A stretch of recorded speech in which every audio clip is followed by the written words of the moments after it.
Welcome to Toffee TV. It is the player ratings. Everton 0. Manchester United 3. Very, very disappointing afternoon at Goodison Park. Lots and lots of emotions swirling around. Yeah, and it catches up with you, doesn't it? It feels like it catches up with you in the end. It was, very, very sort of tiring day as well, just with all those emotions. Brilliant, brilliantly organised protest today by the 1878. Brilliant march up, or certainly down County Road and then up Spellow Lane and along Goodison Road. Which there are videos on the channel if you want to look at them. The walk up Spellow Lane was extraordinary, just to see that the amount of people that were there and that went on it. So brilliant to see that. Brilliant scenes inside the ground as well, you know, for not only the beginning of the game but on the 10th minute and actually full time as well with the people who'd stayed. Obviously singing for the club as well. So that side of stuff was fantastic today.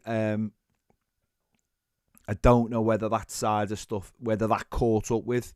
I don't know, the emotion. It's always very hard to to deal with emotions at football matches when maybe things don't go the way you want it, or you've painted a picture in your mind of what you think's going to happen in a game. I think a lot of people thought today, or had hoped, that the emotion was going to pull us through and obviously was going to galvanise us. But when you lose a goal that quickly, it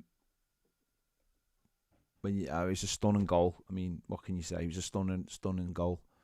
And I think for us, the way we play, you watch a lot of our games, it's like get through the first 20 minutes, get comfortable as the game goes on, impose what you're trying to do on the game, and when you concede in the first minute, it makes it very, very hard to do that. I know last time out we scored early and they equalised, but that still allowed us to grow into the game, and I just don't think that was there today. I just don't think that was. I just don't think we were able, being 1-0 down with the emotions of everything, we were able to sort of get a foothold. I just don't think we were good enough. I think in the final third we were really poor, and we have had good moments certainly in the first half to capitalise on what is not a great Manchester United side, although they have some fantastic individuals, that has to be said. But and I just hope it. And then the emotion, you don't know where to channel that emotion, and it can be very hard for fans to channel that emotion. So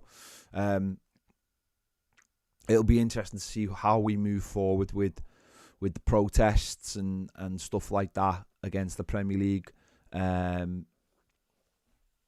I don't know. We'll have to wait and see. You know, the 1878, as I said, the banners and stuff are magnificent, so I'm sure that'll continue because they're there. I don't know whether we'll have cards for every game, but obviously the next game is a week on Thursday, isn't it, against Newcastle United at home. So I think that one's on Amazon, isn't it? So we've got that one as well. So we'll have to see what happens, but. Yeah, it was just a difficult. It was just set up, wasn't it? It was just set up for that, for everything for us, and then it was just like the balloon being popped within a minute. And I'm sure all of the fans who tuned in to see what happened, fans of other clubs seeing what happened, would have almost taken great delight in how it manifested itself. It feels. Very, very Everton in a way that's what happened. But it's up to the players on the pitch, isn't it? It's up to them. It's their focus, and were they fully focused on the game today? Were they, from the first minute, did they get, caught up in it all? Or it's hard to say because it was a magnificent goal, but yeah. On another day, what I would say, I think we win that game. Maybe not against Manchester United, but I think on another day with those chances, I think we win that game. And this is the other thing that people can't ever factor into losing 10 points. It's great saying, oh, we'll be fine and we'll get through, and it's the best season to lose points. But you don't know what the mental strain is on people. You don't know what the mental strain is on the players. Games that suddenly where you were feeling a lot more relaxed before, now suddenly have that added pressure because we're in the bottom three. You can never factor that in. And it's, as I said, it's great for people to say, oh, it's the best season to lose 10 points. No, it's not. It's never good to lose 10 points, and I don't think we deserve to lose 10 points. But there's added pressure that affects professional footballers, of course it do. They're only human. It's going to affect them. All that stuff. And yeah, Forest next week. That's when we've got to use it. And maybe in an away game. And maybe today. Actually, maybe an away game today mightn't have been the worst thing in the world, but never mind. Let's get into the player ratings. Jordan Pickford in goal. He only actually made one save in the entire game, because I think they had 4 shots on target and I think they scored 3, which is a crazy stat. I don't think he could have done it. I've seen people say he could have done better for Garnacho's goal. Maybe if he'd moved his feet a little bit quicker. I'm not wholly sure I subscribe to that. It was a wonder goal.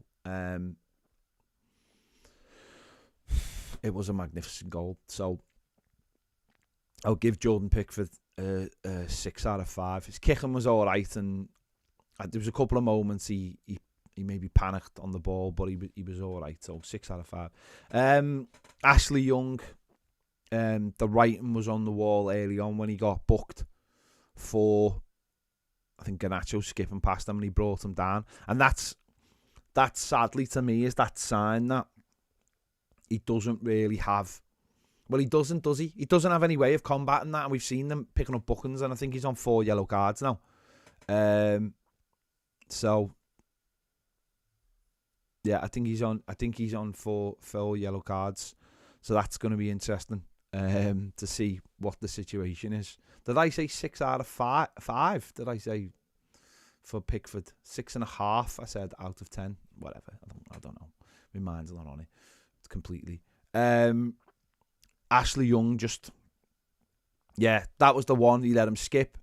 Garnacho skip, got booked. Then the penalty, which haven't seen the clip. He looks like he trips him, and again, it's that one again of the one we conceded against Palace of just people just sticking their feet out. If you stick your foot out in the box like that, someone is going to go over it, whether we like it or not. They are. And I know we booked him at first, but I don't know. I'm not a massive Ashley Young fan in terms of him playing right back. I think he's a decent squad player. I think he's someone who could give you something coming off the bench or playing in different positions. But I just don't understand how he plays right back week in and week out. And I hope that with Seamus Coleman back now, I hope that maybe accelerates a change in that position. It's mad that we've got 3 right backs and we haven't got any centre midfielders. Or any depth in centre midfield. As I said, I don't mind him as a squad player, but I just don't understand how he plays week in and week out at right back. I really don't. We're supposed to be cultivating a position there for Patterson to play. The more you play, the better you've got. Mikalenko has proved that. I don't get it. I don't get why the manager absolutely. I don't know. I understand it does give you that experience, but if a winger skips past you, then and you're bringing them down, you're going to get yellow cards, and you're not going to be able to help your team properly. So, yeah, Ashley Young. Just have a look at his numbers. Clearances 1, interceptions 1, ground duels 1, 2 out of 5, aerial duels 1 out of 3. I mean, that's pretty poor, that, and I think everyone obviously seen that with their own eyes, didn't he? So, yeah, a 3. I would give him a 3. I thought he was poor. And again, just that penalty was just at the worst time in the game for us. So on the other side, Michalenko. Yeah, I mean, maybe not today. Was again not at his absolute that he's been in the last few weeks, as good as he's been in the last few weeks. 2 out of 5 ground duels, 1 out of 3 aerial duels. So not fantastic. Yeah, he done all right, not brilliantly. Again, you can say that about a lot of people. But did he hit the bar as well? Hit the bar in the second half. Yeah, he did all right, but again, just maybe not quite. Looked a little bit panicky on the ball at times as well.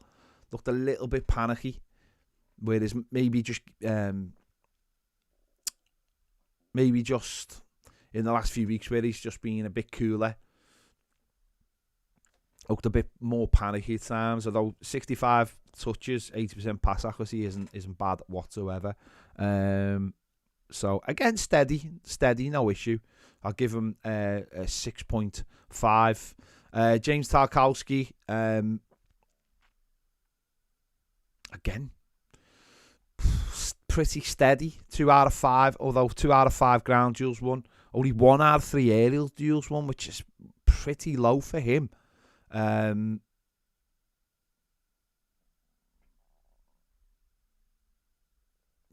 Yeah. He was all right. He was all right. Again, little moments in the game where he was all right. Hang on, I've got his stats wrong there like a dope, haven't I? I thought I had 3 out of 6 ground duels, 4 out of 8 aerial duels. Still not amazing for him. Normally he's a bit better. Yeah, he did all right. Again, pretty solid, but you want him winning maybe more in the air and dominating a little bit better. Yeah. I'd probably give him a 6.5 as well. Jared Brantwaite, 3 out of... I'm literally doing what I've just done there, not refreshing my page because it doesn't. You need to refresh. Yeah, Brantwaite was all right again. No issues with Brantwaite at all. You know, these big games come in week in, week out, and he has different trials. He has different kinds of things he has to do. He has to deal with, and most of the time he just comes through them without any issue at all. 3 out of 3 ground duels won. 3 out of 4 aerial duels won, so better than Tarky. 66 touches, 75% pass accuracy. I noticed he was trying that long ball quite a few times as well today. Him and Tarkowski trying to get it out from the back a bit more. Again, just doing the jobs. Not really too much of an issue. I mean, it's mad to say, isn't it? We've conceded 3 goals. One's an unbelievable goal. One's a penalty. And one's probably their best move because we've come out a little bit and we've lost our shape. And you can't really sit here and go, oh, they were terrible. The defence was terrible. Ashley Young was poor. But you look at the other ones, I would say they were all right. So I would give Jared Brantwaite a 7 for today.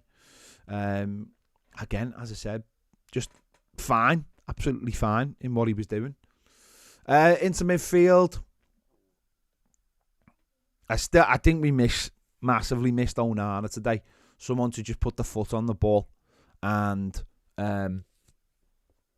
just get hold of it for us. Just get hold of the ball. We never really had anyone in midfield who was getting hold of the ball. Adesina Gay, I thought Adesina Gay was all right again today. 75 touches, 83% possession. I think he plays and people love making him the whipping boy for some reason. I don't know. He does have those moments where he plays silly passes, but 5 out of 10 ground duels, so 50%. 1 out of 2 aerial duels, so 50%. For me, he was fine today. For me, he was doing his job. He was busy. He was all over the centre of the park. His heat map is all over the centre of the park. And in front of the back 4, even getting into their box. But he's not quite what we... Onana just keeps hold of the ball, and his passing and his tackling and his physicality, we're just missing that. Certainly against better teams, of course you're going to miss that. And I thought that was a big thing today, him just sitting in front of that back four. But I thought Adesina Gay was fine today. I really did. I thought he did his job. And again, a couple of moments where he does play like soft little passes, but which look very obvious when you see them. But I thought he was absolutely fine today. So I would give Adesina Gay a 7. James Garner, 55 touches, 92% pass accuracy. Ground duels 2 out of 4. No, lost both of his aerial duels. Again, maybe not as good as Adesina Gay, but you look at his passing. His passing is pretty good. It's not enough. It's in the final third. It's not enough. Is creating anything really. Open up the opposition. It's very neat and tidy, but again, it's in the final third. I think he had a decent effort at the end, shots wise, but I'd like to see him get a little bit further up the pitch and have more efforts at goal, which he doesn't tend to do that much. So I'd give James Garner a 6.7.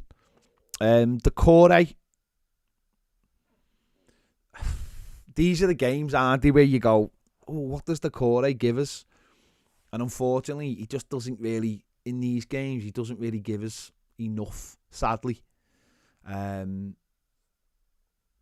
It's, I don't know. I mean, obviously, certainly he's an away game player, isn't he? But there are the home games where you look at him and he looks very, very busy. But today, I just couldn't quite see it. He just didn't really get into the game at all. It's a difficult one for him today. At that position, again, that position can be massively important, or it can be absolutely anonymous at times. He only had 32 touches of the ball, 76% pass accuracy. Duels won 2 out of 8. That's poor. That 1 out of 4 aerial. Shots off target, 1 shots blocked, 1 no shots on target. Yeah. I didn't think he was massively effective today, I must say.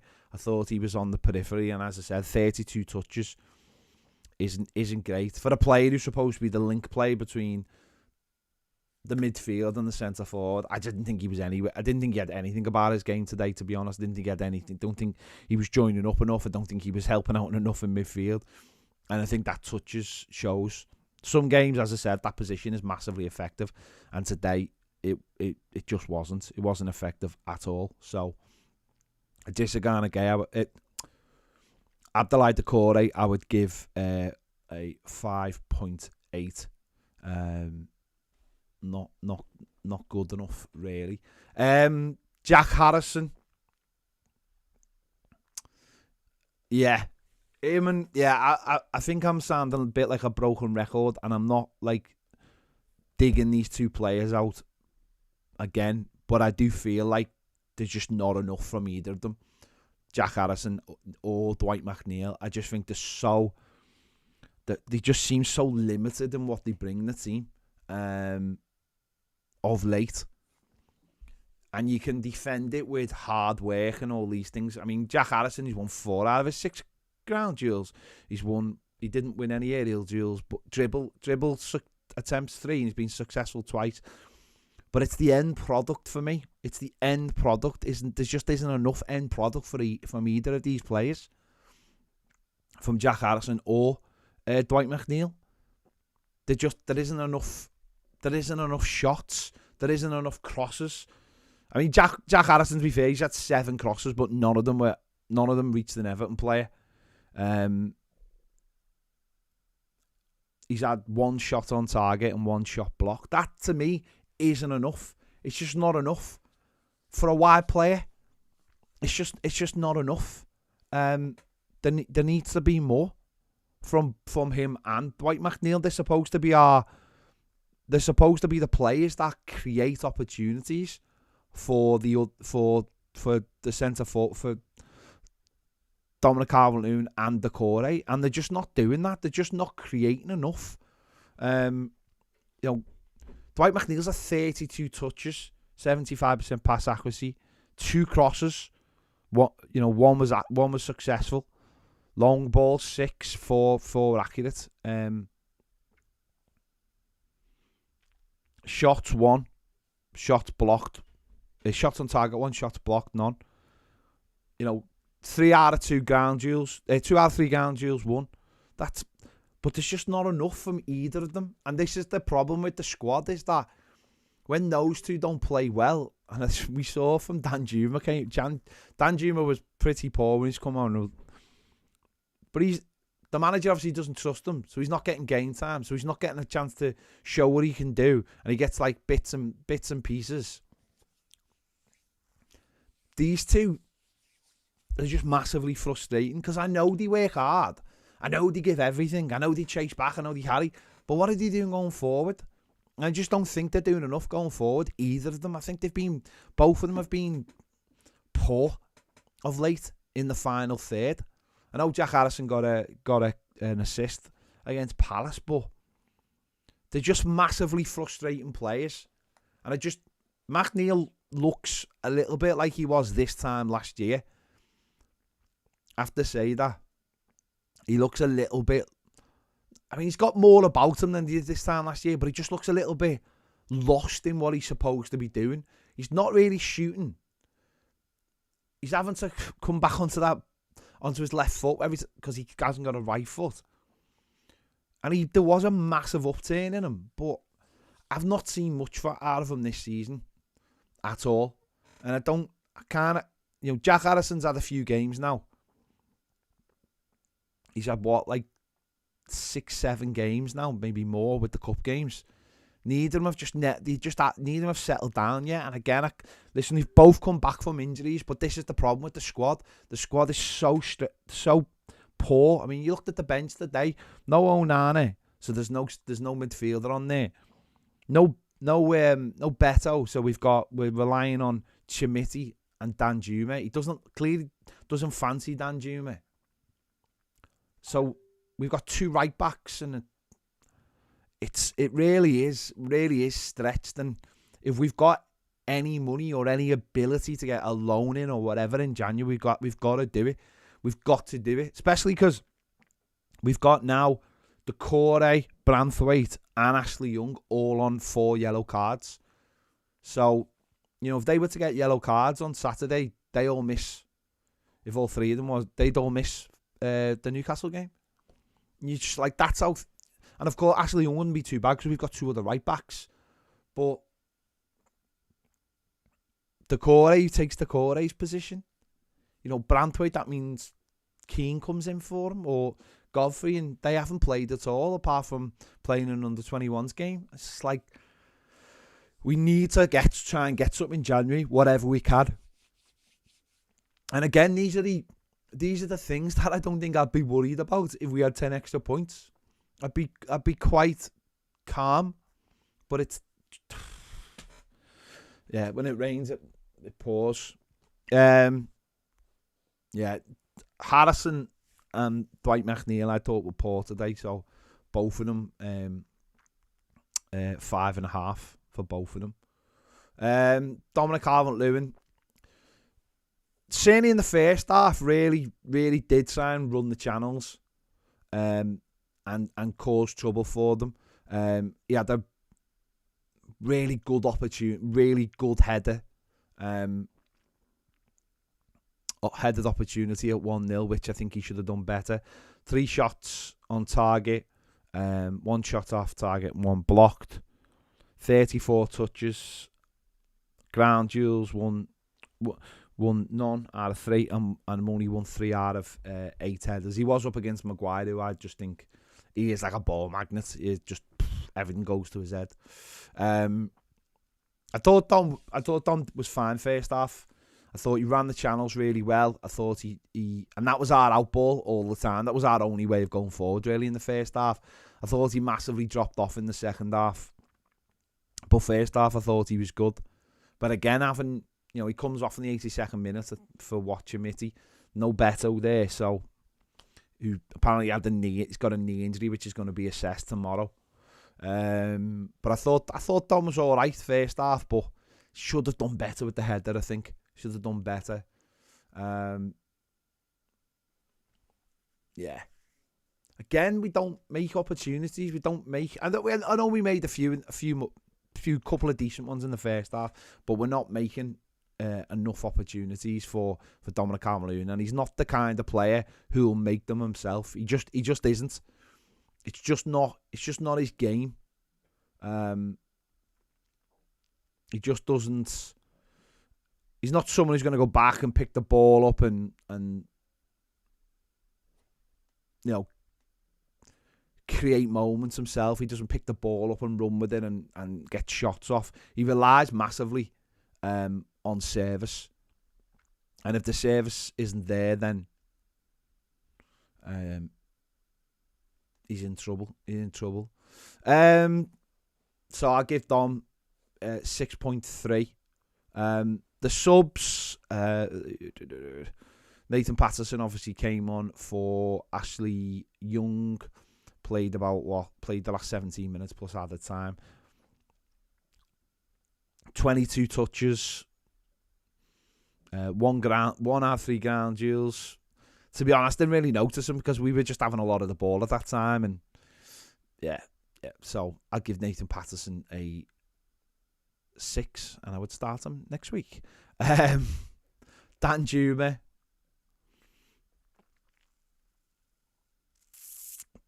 He wasn't great when he came on, was he, Dan Juma? Like, if we're going to be honest, he wasn't great. He didn't look like his heart. I mean, can't really, he just didn't really do anything. He had 19 touches, 2 key passes, which isn't terrible. No ground duels, 1 out of 2. No shots at all.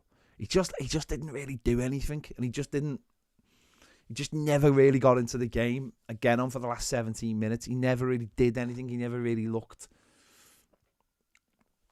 Yeah, he never really looked like he was massively into the game at all. And I might, yeah, it wasn't great, put it that way. So I would give him a 6. And the other 2 subs, Chimiti and Dobbin. Massive problem with our subs is they just don't do enough. They just don't. And I will put Dan Juma in that, by the way. Dan Juma's. I do feel slightly. I said this after the League Cup game. I do feel slightly sorry for Dan Juma, because he's got to come on and try and do something in a game, and yet he's hardly getting any chances, which means it must be in training. So if he's not doing it in training, then that's on him, isn't it? We can only go by what we see. But he's clear, the manager clearly doesn't like him, or doesn't think he's good enough, or doesn't think he does, he can get into the team by his training. That's on the manager then that's on Dan Juma, to impress the manager. The other 2, Chimiti and Dobbin, again, that shows you where the squad is.